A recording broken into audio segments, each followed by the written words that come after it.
Hay nombres que desaparecen, pero hay otros que el poder intenta enterrar. Jeffrey Epstein fue acusado por decenas de menores. Había testimonios, había pruebas, había denuncias formales, y aún así, caminó libre durante años. No estamos hablando de rumores, estamos hablando de un acuerdo secreto, firmado a puertas cerradas, que protegió no solo a un hombre, sino a toda una red. La pregunta no es quién era Epstein, la pregunta es, ¿cómo el sistema decidió mirar hacia otro lado? Antes de convertirse en titular mundial, Jeffrey Epstein era, oficialmente, un gestor financiero. No tenía una empresa pública reconocida, no publicaba informes, no daba entrevistas frecuentes, y aún así, se movía entre multimillonarios, académicos de élite y figuras políticas influyentes. Su residencia en Manhattan no era solo una casa, era un punto de encuentro. Científicos, empresarios, expresidentes, miembros de la realeza, fotografías, eventos privados, viajes en su jet, todo documentado. Durante años, su imagen fue la de un hombre reservado, filántropo, interesado en la ciencia y la educación. Pero mientras construía esa reputación pública, otra narrativa comenzaba a tomar forma. En 2005, una denuncia en Florida cambió el curso de su historia. Una menor habló, luego otra, y luego más.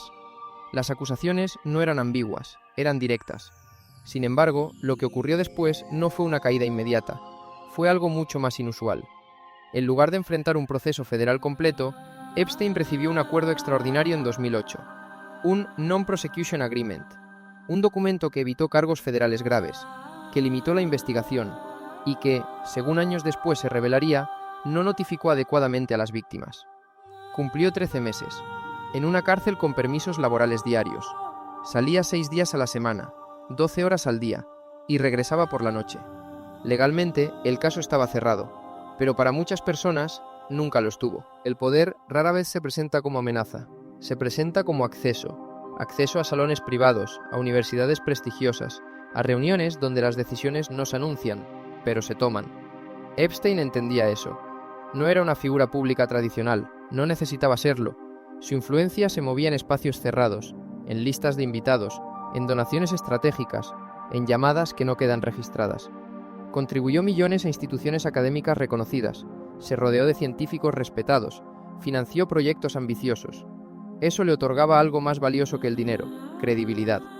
Cuando las primeras acusaciones surgieron, no se enfrentaba solo a fiscales, se enfrentaba a un sistema donde muchas personas influyentes tenían algo que perder si el caso escalaba.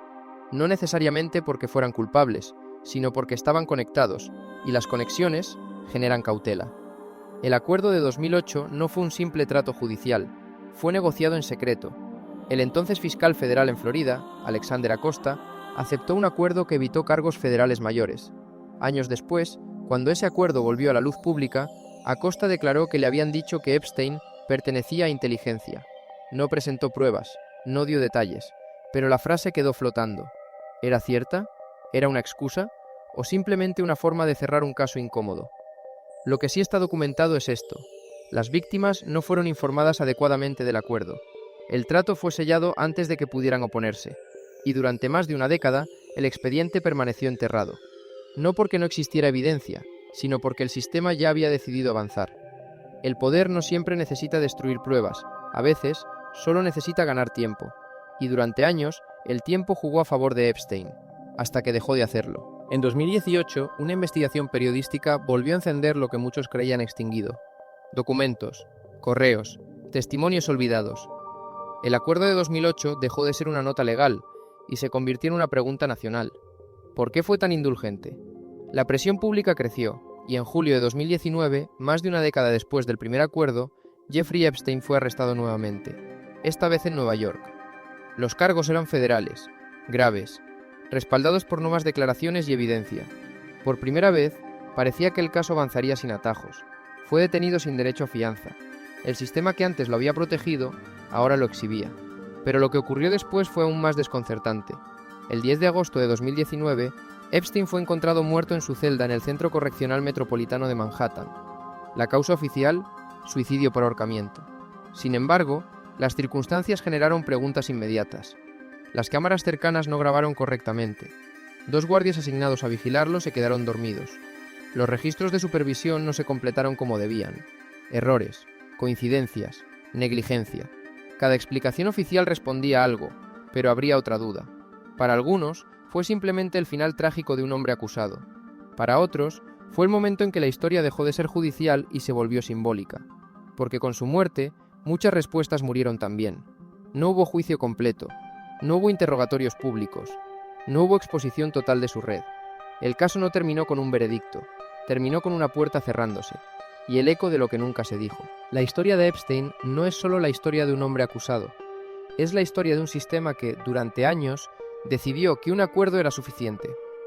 Es la historia de víctimas que hablaron y no fueron escuchadas a tiempo. Pero también es algo más incómodo. Es un recordatorio de cómo funciona el poder cuando nadie está mirando. El poder no siempre grita, no siempre amenaza, no siempre manipula de forma visible.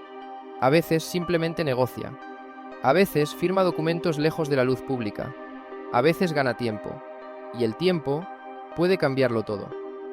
Con su muerte, el proceso judicial terminó. Pero las preguntas no.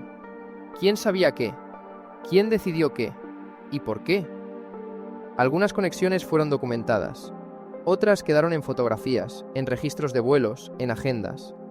Muchas personas poderosas dijeron no saber nada, y legalmente eso fue suficiente. Tal vez nunca sepamos toda la historia. Tal vez el expediente completo jamás sea público. Pero el caso dejó algo claro. La justicia no solo depende de leyes, depende de voluntad. Y cuando la voluntad se mezcla con influencia, la línea entre responsabilidad y protección puede volverse difusa. Este no es un relato de teorías. Es un relato de hechos, acuerdos y consecuencias. Y de una pregunta que permanece abierta. Si el sistema puede fallar en los niveles más altos, ¿qué ocurre en los niveles que no vemos? Quizás la verdadera lección no está en los nombres involucrados. Está en entender que el poder, cuando no es vigilado, tiende a protegerse a sí mismo. Y que la transparencia no es automática, es una exigencia. Si quieres seguir explorando historias donde la verdad no siempre es evidente, donde los documentos importan más que los rumores y donde las preguntas incómodas merecen ser hechas, bienvenido a Cendrix. Aquí no buscamos escándalo, buscamos claridad.